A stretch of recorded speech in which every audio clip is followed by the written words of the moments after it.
계속해서 우리가 팔복의 말씀을 나누고 있습니다. 벌써 6번째 시간이고요. 복으로는 5번째 보게 되었습니다. 오늘은 긍휼히 여기는 자는 어떤 것인지, 긍휼히 여기는 자의 복이 무엇인지 말씀을 통해 살펴보도록 하겠습니다. 예수님께서 이러한 의도로 말씀을 전하고 계신지, 아니면 이 말씀을 해석하는 사람들의 복인지 모르겠지만, 지금까지 복을 쭉 살펴보면요, 이러한 구조가 눈에 들어왔습니다. 우리가 지난주까지 살펴보았던 4가지 복, 여러분 기억하십니까? 뭐죠? 심령이 가난한 자는 복이 있나니, 애통하는 자는 복이 있나니, 또 온유한 자는 복이 있나니, 의에 줄이고 목마른 자는 복이 있다. 이 4가지를 가만히 생각하고 묵상해 보면요, 이 4가지는요 나의 내적인 태도입니다. 나와 관계된 나의 내면의 삶에 대한 문제구나. 그런데요, 오늘 이 5번째인데요, 오늘부터 살펴볼 말씀은요, 가만히 보면요, 내적인 나에게서 이제는 타인에게로 향하고 있는 복이라는 것을 말씀을 통해 여러분 깨닫게 됩니다. 오늘 긍휼히 여기는 자는 복이 있나니, 이것은요 누군가를 향한 긍휼의 마음인 것을 우리가 보게 됩니다. 이 긍휼의 복 역시 우리의 삶의 태도, 우리의 생각이 바뀌어지지 않으면 세상적으로 복으로 그렇게 여겨지지 않는 그런 복일 것 같습니다. 세상 사람들은요 우리에게 이렇게 말합니다. 그렇게 쉽게 마음이 흔들리고 약하면 안 돼. 누군가를 우리가 이렇게 긍휼히 여기는 그 마음 때문에 사람들이 악하기 때문에 우리가 때로 사기를 당하기도 하고요, 때로 우리 마음에 상처를 입기도 합니다. 그러니까 쉽게 속는 그 사람들을 바라보면서 어떻게 우리에게 복되다고 여러분 말할 수 있겠습니까? 그런데 오늘 예수님이 이렇게 말씀하세요. 긍휼히 여기는 자가 복이 있다. 긍휼히 여기는 자가 복이 있다. 이 말씀이 무슨 의미인가? 우리들이 누군가를 긍휼히 여길 때 우리들이 하나님께 긍휼함을 받고 있구나. 영어로 이건데 괜히 답답해지죠? 이런 의미예요. 우리가 누군가를 긍휼히 여길 때 우리가 하나님께 긍휼함을 받고 있구나. 이것을 느끼는 것이 여러분 복이라는 것입니다. 긍휼함을 우리들이 가장 명확하게 느끼는 순간이 있는데 그때가 어떤 때냐면 우리들이 누군가를 긍휼히 여길 때라는 것입니다. 누군가를 긍휼히 여길 때 우리들이 긍휼히 여김을 받는 것입니다. 그러니까 긍휼히 여기는 자가 복이 있다고 말씀하고 있습니다. 어떤 분이 하나님께 이렇게 불평했어요. 이분은요 곧잘 나누고 잘 베푸는 삶을 살고 있었습니다. 근데 어떤 때는 하도 도와달라는 사람이 많아서 하나님께 이렇게 투정을 했다고 합니다. 하나님, 저 이제 그만 도와주고 싶습니다. 하나님, 편안하게 살고 싶어요. 그리고 진짜 힘든 것은 뭐냐면 내가 계속 도와줬는데 그 사람들이 고맙다고 여기지 않는 것 때문에 하나님, 저 마음이 힘들어요. 이제 그런 거 긍휼히 여기고 돕는 거 그만하고 싶습니다. 이렇게 투정했더니 웬일인지 하나님의 응답이 즉각적으로 들려왔습니다. 그래? 좋다. 그럼 이제 너는 그만 주는 자가 되고 이제 너는 얻어 받는 자가 되어라. 순간 아차 싶어서 다급하게 하나님께 외쳤습니다. 아니요 하나님 죄송합니다. 제가 잘못했습니다. 그 말씀 없던 걸로 해주시죠. 앞으로 계속해서 제가 주는 자가 되겠습니다. 베푸는 자가 되겠습니다. 여러분, 이 구루터기 교회도요 작은 개척교회지만 그래도 이 교회를 향해서 도와달라고 사람들이 전화가 와요. 찾아오기도 합니다. 교회니까 여러분 그럴 수가 있어요. 우리가 하나님 사역 안에 구루터기 상자를 통해서 주변 사람, 어려운 사람 향해서 우리가 흘려보낸 사역도 하고 있는 것입니다. 그런데 때로는 그것이 우리가 힘들 때가 있습니다. 그러나 때로는 힘들긴 하지만 우리가 누군가에게 가서 나를 좀 도와주세요 라고 하는 사람이 되는 것보다 누군가 여러분에게 와서 우리에게 와서 도와달라고 하는 인생을 사는 것 자체가 하나님 앞에 우리가 복을 받고 있는 사람인 것입니다. 여러분 찾아가서 도와달라고 말하는 사람이 되고 싶습니까? 누가 여러분에게 와서 나 좀 도와달라는 그런 사람이 되고 싶습니까? 또 하나의 긍휼을 향한 말씀을 생각할 때 통찰은 뭐냐면, 긍휼은 여러분 옳고 그름에 대한 문제가 아니라는 것입니다. 정의의 문제도 아니라는 것이죠. 존 메가나 목사님의 이 긍휼이라는 그 자료를 보면요, 긍휼, 용서, 사랑, 그리고 공의와의 관계를 의미 있게 깊이 설명하고 있습니다. 먼저 긍휼과 용서의 관계를 보겠는데, 긍휼은요 용서의 뒤에 있다. 긍휼과 용서는 단짝이다. 우리는 용서로 표현되지 않는 긍휼을 생각할 수 없으며, 긍휼에서 근원하지 않는 용서도 생각할 수 없다. 그러나 용서는 긍휼의 유일한 표현은 아니다. 긍휼은 용서보다는 훨씬 더 큰 개념이고, 용서는 긍휼의 한 행동이다. 긍휼은요 용서보다 훨씬 더 큰 것이라고 말하고 있습니다. 우리가 긍휼히 여기기 때문에 용서하는 행동이 나오는 것입니다. 여러분, 우리들이 살아가는 우리의 삶에는요 누군가를 용서할 수 있다는 것이요 큰 축복입니다. 그리고 용서하지 못하고 살아가는 사람들도 굉장히 많아요. 용서는요 또 다른 긍휼을 낳고 긍휼이 선순환되는 것이요 우리 인생의 큰 축복이 아니겠습니까? 그런데 이 긍휼이요 나에게서 근원된 것이 아니라 하나님과 관계된 것이라는 것입니다. 혹시 우리들이 삶을 살아가면서 긍휼한 마음을 내가 잃어버리고 살았다면 어쩌면 우리들이 하나님과의 사이의 관계가 끊어졌을지도 모릅니다. 내 안에 사람들을 바라볼 때 긍휼한 마음이 드는 것, 그것은 우리들에게 큰 축복이고, 긍휼한 마음이 드는 것, 그것은 하나님과 우리 사이의 관계가 계속되고 있다는 것입니다. 이것이 우리들에게 큰 축복이죠. 제가 긍휼을 옳고 그름의 흑백의 논리로 이야기할 수 없다고 말씀드렸어요. 우리나라 역사에 보면요 어쩌면 잘 알려진 이야기일 수도 있습니다. 일제시대의 많은 선각자들이요 학교에 다니면서 신사참배의 문제로 계속해서 갈등을 빚을 수밖에 없어서 자퇴하는 이들도 있었습니다. 이것은 김영석 교수라는 사람의 경험인데, 백제를 살다 보니라는 책의 주인공인데, 이 교수가 숭실대학, 일제시대의 숭실대학을 다닐 때, 숭실학교를 다닐 때 당시 교장이었던 선교사는요 신사참배를 반대하다가 기로에 서게 됩니다. 교장을 그만두고 문을 닫든지 신사참배를 하든지. 당시 평양에는요 기독교 지도자들이 모여서 500여 명이 되는 한국 학생들을 일본 학교에는 보낼 수 없다고 뜻을 모았습니다. 민족학교가 문을 닫느냐, 누군가 한 사람이 신사참배를 하더라도 학교를 살려야 한다는 것이 모든 사람의 뜻이었습니다. 신사참배의 날이 다가왔고, 교장은 맨 앞에 서고 그 뒤에 교사들이, 학생들이 서서 고개를 숙여 신사참배를 했습니다. 경례 한 번 하면 끝나는 간단한 일이었지만, 참배를 하고 나오는 교장 선생님의 주름진 이마에는요 눈물이 범벅되었습니다. 신사참배를 내가 거부하는 것보다 어쩌면 우리 학생들을 민족학교에서 교육시켜야 되는 것 때문에 이 아픔을 겪었던 것입니다. 그런데 해방이 되고 난 다음에 우리 민족은요 또 다른 큰 아픔을 겪게 됩니다. 교회 안에 재건파 장로들은 사람들이 신사참배를 하지 않은 사람들입니다. 재건파 장로교의 사람들은 신사참배를 하지 않은 사람들이었는데, 그들은 신사참배를 한 교회를 잘못됐다고, 그 교회 안에는 구원이 없다고, 그래서 교인들 사이에, 가족들 사이에 문제가 생기기 시작한 것입니다. 우리가 그렇게 쉽게 옳고 그름에 대한 문제로 바라보는 것이 아니라 하나님이 우리에게 주시는 그 긍휼의 마음으로 우리들이 바라볼 수 있다면 옳고 그름의 문제를 훨씬 뛰어넘는 일들을 우리들이 경험할 수 있지 않을까. 우리의 아픔의 역사는 계속되고 있는 것입니다. 어쩌면 그 당시 순교를 당했던 그 사람들보다 살아서 믿음을 지켜야 했던 사람들의 아픔이 더 큰 것이 아니었을까. 여러분들이 성경 공부를 하고 말씀을 나누고 성경에 관한 지식이 쌓이면서 우리의 최종적인 질문에 다다르는 것이 있어요.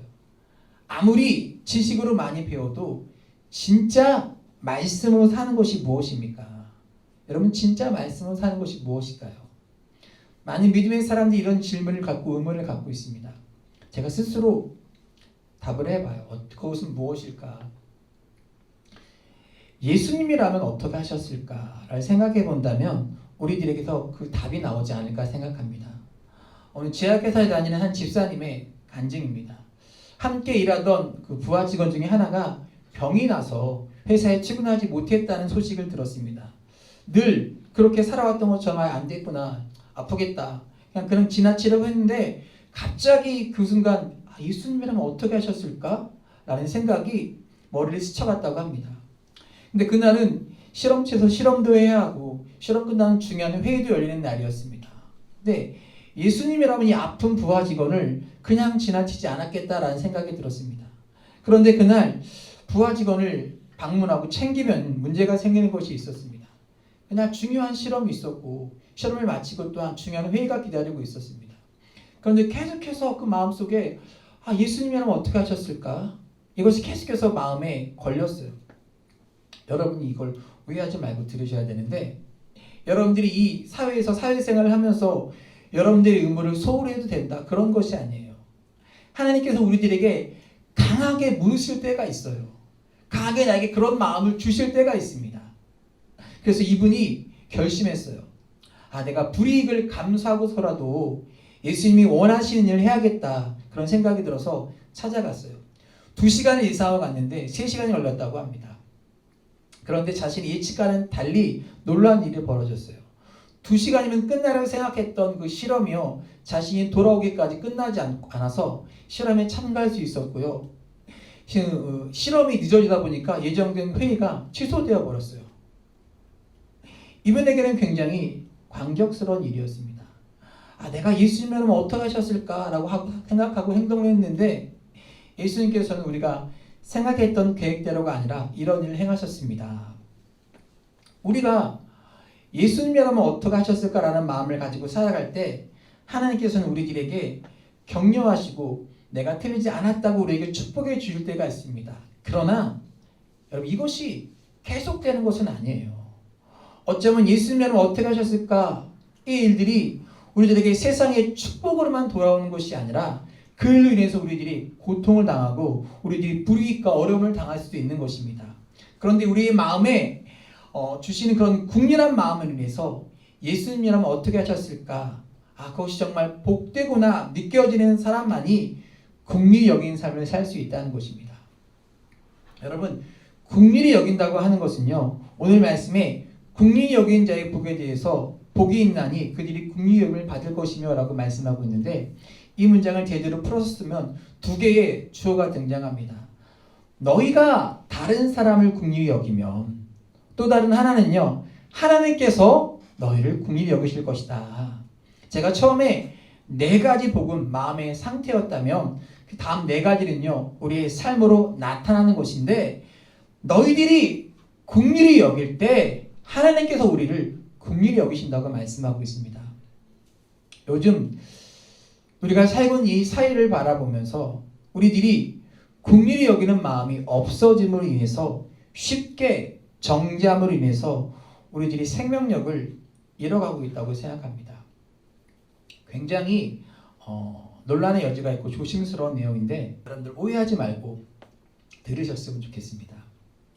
요즘 이 사회에 큰 이슈 가운데 하나는요, 계속되어 왔던 이슈죠. 차별금지법입니다. 여러분 다 들어보셨죠? 차별금지법. 이 차별금지법에는요, 포괄적으로 모든 차별을 금지해야 된다는, 차별을 금지하는 것에 대한, 여러분, 차별을 금지하는 것에는 큰 문제가 없습니다. 그런데 이 차별금지법의 핵심에는요, 성소수자들, 동성연애자들에 대해 들어있습니다. 우리들이 하나님을 믿는 사람들이 동성연애자들에 대해서 싫다, 나쁘다, 이것은 잘못되었다고 표현할 수 없는 것이죠. 성경적으로 우리가 우리의 신앙 안에서 하나님께서 우리들에게 이것을 허락하지 않으셨습니다. 그렇기 때문에 차별금지법이라고 하는 것은요, 우리들에게 큰 갈등을 유발하고 있는 것입니다. 저는요, 지금 이 법으로 차별금지법을 찬성하느냐 마느냐 이 문제보다 우리 신앙인들이 가지고 있는 근본적인 문제가 있는 것 같습니다. 이 법이 발의가 되고 이렇게 이슈가 된 것은요, 동성연애자들에 대한 문제가 있는 것입니다. 여러분, 제가 이 말을 한다고 해서 동성연애를 옹호한다? 그런 거 아니에요. 성경은 우리들에게 여러분 잘 아시듯이 분명히 명시하고 있어요. 그것이 옳지 않다고, 그것이 죄라고, 세상 사람도 다 알고 있어요. 그것이 죄라고. 자신의 자녀가 동성연애를 한다는 것을 누가 부모가 좋아하겠습니까? 다 싫어해요. 아닌 거 알고 있어요. 그런데 동성연애를 하고 있는 사람들 모르겠습니다. 그 사람들이 어떤 아픔을 가지고 그들이 어떤 일을 당하고 있는지 모르지만 우리들이 죄와 죄인을 구별할 수 있어야 하지 않을까. 예수님께서 이 땅에 계시고 사역하셨을 때 당시 세리와 창녀들과 죄인들을 향해서 그들의 죄를 용납하지 않으셨지만 여러분, 죄인들을 용납하셨어요. 그들과 함께 친구하셨고 그들과 함께 어울리셨습니다. 그런데 언제부터인가 교회가 이 사람을 향한 차별, 증오가 일어나면서 차별금지법이 필요하게 되었고요. 이 차별금지법은요, 또 다른 증오를 낳게 되었습니다.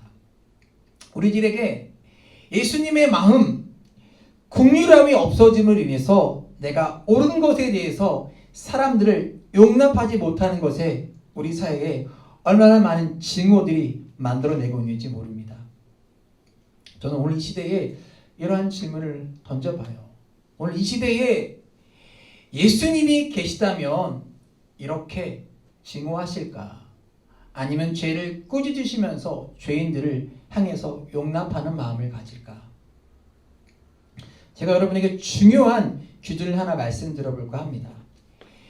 긍휼은요, 나 스스로 셀프 긍휼을 이야기하는 것이 아닙니다. 긍휼의 역사는요, 우리가 하나님의 마음으로 우리들이 긍휼히 여기고 그 사람들을 용납하고 기회를 주는 것이 긍휼이고 용납이지, 나 스스로 하나님이 나를 용서하시고 하나님이 나에게 긍휼을 베풀어 주셨어, 그렇게 자신 있게 이야기하는 것은 긍휼이 아닙니다. 여러분, 미랑이라는 영화를 다 보셨는지 모르겠는데 거기 나오는 전도인이 참 힘들었던 것이 뭐예요? 자기 자식이 죽었습니다. 유괴당해서 죽었는데 그 자식을 죽인 사람을 교회에 가서 기도하고 은혜 받고 내가 이 사람을 용서해야 되겠다는 마음이 들어서 힘들게 교도소를 찾아갔잖아요. 자기 자식을 죽인 사람을 대면에서 만났어요. 근데 그 주인이 어쩜 이렇게 연기를 잘하는지 정말로 평온하게 비치면서 뭐라고 얘기해요? 하나님이 나를 용서해 주셨다. 그 말을 할 때 이 전도연이 견디지 못하는 거예요. 긍휼은요, 나 스스로 내가 긍휼히 여김을 받을 자격이 있어. 그래서 긍휼이 생기는 것이 아니라 내가 누군가를 향해서 긍휼히 여기고 누군가를 용납할 때 하나님이 우리에게 주시는 마음인 것입니다. 그래서 긍휼히 여긴 자는 복이 있나니 저희가 긍휼히 여김을 받을 것이며, 예수를 전염시키는 사람들은 아주 오래된 책이 있어요. 이 책에 보면요, 예수님께서 성경에서 유일하게 누가복음 15장의 비유를 연달아 3번 말씀하십니다. 예수님께서 비유를 다른 성경에 말씀하실 때는요, 비유를 말씀하시고 이유를 말씀해 주셨어요. 근데 누가복음 15장에는 아무런 설명 없이 비유를 연달아 3개를 쭉 말씀하십니다. 첫 번째, 잃은 양 한 마리의 비유죠. 100마리의 양을 가지고 있는 주인이 한 마리 양을 잃어버려서 99마리 양을 놔두고요, 한 마리 잃은 양을 찾으러 가는 주인의 마음. 두 번째는요, 10개의 동전을 가지고 있는데 그 10개 중에 하나를 잃어버린 그 드라크마를 찾는 어떤 여인의 이야기. 세 번째는 여러분이 잘 알고 있는 탕자의 비유. 아버지를 배신하고 떠났는데 그 아들을 끝까지 기다리는 하나님 아버지의 마음입니다. 예수님께서요, 이 3가지 비유를 연달아 바리새인과 서기관과 사두개인들에게, 제자들에게 향하여 말씀하시고, 예수님께서 그들의 마음에 어떤 마음이 일어나기를 기대하셨을까요? 얘들아, 이것이 하나님 아버지의 마음이야. 잃은 양 하나를 끝까지 찾아가고 집 나간 아들을 끝까지 기다리는 하나님 아버지의 마음, 이것이 하나님 아버지의 긍휼하심이야. 너희도 이런 긍휼함을 가져야지 않겠니? 코로나 전이죠. 교단에서 큰 교회에서 인도의 선교사들을 위로하기 위해서 시간을 가졌다고 합니다. 생각보다 물가도 비싸고 현지 사정으로 인해서 선교사님들도 모이는 곳이 쉽지 않고 이런 상황 가운데 치러진 행사였다고 합니다. 얼마 되지 않은 공동체를 위해서 막대한 자금과 사람들이 동원되는 행사였습니다. 왠지 수지타산이 맞지 않는다는 생각이 들기도 했다고 합니다. 그런데 행사를 진행하면서 하나님께서 깨닫게 하신 것이 있다고 합니다. 진정한 가치는 돈을 가지고 계산할 수 없다는 것입니다. 40도가 넘는 더위에 그 땅을 지키고 사는 것만으로 버거운 선교사님들을 만나고 그들의 삶의 이야기를 듣고 으로 선교팀들이 진료를 하고 찬양팀이 찬양을 하면서 선교사님들의 마음과 자녀들의 삶이 눈에 들어오기 시작했다고 합니다. 근데 참 놀라운 것은 그 마음들이 들어오기 시작하자 그 위로로 갔던 교회 팀들의 마음에 하나님의 위로가 찾아오기 시작했다고 합니다. 그 선교사님에 대한 긍휼한 마음이 들기 시작하면서 이런 간증을 하기 시작했습니다. 하나님께서 나를 긍휼히 여기셨습니다. 신기하죠? 그 선교사님에 대한 긍휼함으로 눈물을 흘리기 시작할 때 나를 긍휼히 여기신 하나님을 위해서 나에게 눈물이 난다는 것입니다. 하나님이 여러분 우리들에게 주시는 이 긍휼의 마음을요, 세상은 사단은 원치 않습니다. 우리가 긍휼히 여기는 마음으로 긍휼히 여기는 행동을 하려고 할 때 사단은 결코 그것을 좋아하지 않습니다. 우리가 누구나 긍휼히 여기고 하나님의 일을 한다고 하는 것들이 그렇게 쉬운 일들이 아니지만 그 일들을 통해서 하나님께서 우리에게 주시는 축복, 내가 너를 긍휼히 여기고 있다. 내가 너를 긍휼히 여기고 있다고 말씀하십니다. 요한일서 4장 9절입니다. 4장 1절 요한일서 4장 9절에 보면요, 우리가 사랑함은 그가 먼저 우리를 사랑하셨습니다. 이것을 우리가 언제 느낍니까? 우리가 사랑할 때 그가 우리를 먼저 사랑하셨음을 느끼게 되는 것입니다. 우리들이 긍휼히 여기지 못하는 몇 가지 이유가 있습니다. 그 중에 하나, 우리가 참으로 긍휼히 여겨야 할 대상에 대해서, 긍휼히 여겨야 되는 사람에 대해서 우리들이 용납하지 못하고 오해하고 있는 것은 아닌가. 우리가 누군가를 긍휼히 여기기 위해서 우리에게 필요한 것이 있는데 어쩌면 우리의 생각을 꺾는 용기가 필요하다고 생각합니다. 저는 우리의 생각을 꺾을 수 있는 것은 용기라고 생각해요. 우리가 가지고 있는 옳고 그름에 대한 기준, 그것이 하나님의 긍휼하심 앞에서 꺾여지는 것, 이것은 용기가 우리에게 필요한 것입니다. 어느 큰 교회에서 있었던 일인데 어느 전사님이 찬양을 인도하고 손을 들고 찬양하고 있는데 목사님 앞에서 자세히 보니까 여기 반창고 같은 것이 붙어 있는 거예요. 이유는 어린 시절 방황하고 좀 놀다가 문신을 했습니다. 여기다 문신을 해가지고 찬양하는 사람들이 혹시 이것이 문제가 되지 않을까. 그래서 이 목사님의 마음에는 이것을 보면서 이 전도사님이 좀 자유했으면 좋겠다. 그리고 예전에 그렇게 주님을 알기 전에 문신을 했던 것에서 그것이 문제가 아니라 그 문신한 손을 가지고 찬양하는 것이 얼마나 복된 일인가, 돌아와서 주님을 찬양하는 것이 얼마나 복된 일인가 생각하고 전사님에게 자유하라고, 앞으로는 반창고 붙이지 말고 찬양인도 하라고 말했습니다. 목사님에게 이것은 하나님의 마음이라고 생각하고 그렇게 하라고 했습니다. 그런데 교인 중에 한 분이 이것 때문에 예배를 드리기가 힘든 겁니다. 아무리 그래도 그렇지, 앞에서 찬양을 인도하는데 문신한 사람이 손을 두고 막 찬양하는데 혹시 우리 자녀들이 이것을 보고 나쁜 영향을 받지 않을까, 이게 마음에 걸린다는 거예요. 그래서 이분이 또 목사님한테 찾아갔네요. 목사님, 이거 전사님 좀 가리고 하면 안 될까요? 그런데 이 목사님의 마음에는 이런 생각이 들었어요. 예수님이라면 그렇게 하지 않으셨을 것 같습니다. 자유하라고 하셨을 것 같습니다. 이것이 이 목사님이 생각하는 옳음이었습니다. 그런데 하나님께서 또 이런 마음을 주셨습니다. 그래, 내가 옳을지 몰라. 그런데 너는 그 예배 시간에 마음이 걸리는 그 한 사람에 대한 긍휼한 마음이 너에게는 없니? 내가 옳은 것에 대한 문제가 아니라 그 한 사람에 대한 마음이 너에게는 없니? 그래서 목사님이 전사를 다시 불렀어요.